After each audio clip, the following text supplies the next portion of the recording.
తమిళనాడులో విజయ్ డిఎంకే ట్రాప్‌లో పడ్డాడనాలా? లేదా కాంగ్రెస్ వాళ్ళ ట్రాప్‌లో పడ్డాడనాలా?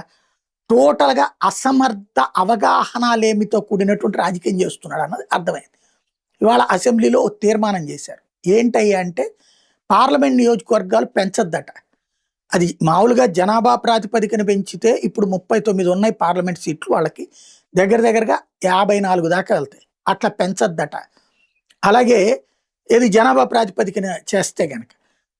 లేదు ఇప్పుడు వీళ్ళు పెంచుతానన్నటువంటి 50% లెక్కనైతే వాళ్ళకి దగ్గర దగ్గరగా 20 సీట్లు పెరుగుతాయి అక్కడ.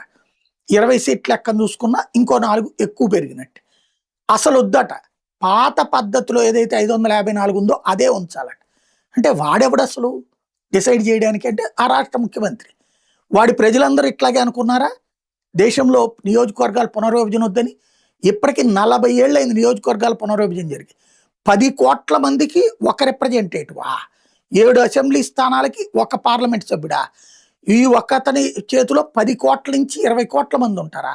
అంతమందికి ఒక రిప్రజెంటేటివ్ ఏది 20 లక్షలు ఉంటారా? అంతమందిది మేనేజ్ చేయగలుగుతారా వీళ్ళు? అదే కదా ఇప్పుడు 50% పెరిగినటువంటి సందర్భంలో ఇందులో సగం అవుతుంది. 10 లక్షల మంది అందుతే 5 లక్షల మందికి ఒకటి అవుతుంది. అట్లా వద్దట. అంటే కొత్తగా వచ్చే అవకాశాలని చెడగొడుతున్నాడు. అట్లాగే ఈ దేశంలో ఇంతకాలం దక్షిణాదికి జరిగిన అన్యాయానికి అతిపెద్దదైనటువంటి పరిష్కారం ఇది 50%. యాజ్ ఫర్ జనాభా లెక్కల ప్రకారం చేస్తే కనుక సీట్లు తగ్గుతాయి. పెరుగుదలలో తరుగుదల. ఆంధ్ర తెలంగాణలో అయితే అసల్లోనే తరుగుదల ఉంది. తమిళనాడు లాంటి చోట పెరుగుదలలో తరుగుదల ఉంది. దాన్ని సెటరేట్ చేస్తానికి కేంద్రం సిద్ధపడితే వద్దని చెప్పడం తెలివి తక్కువతనం అన్నమాట.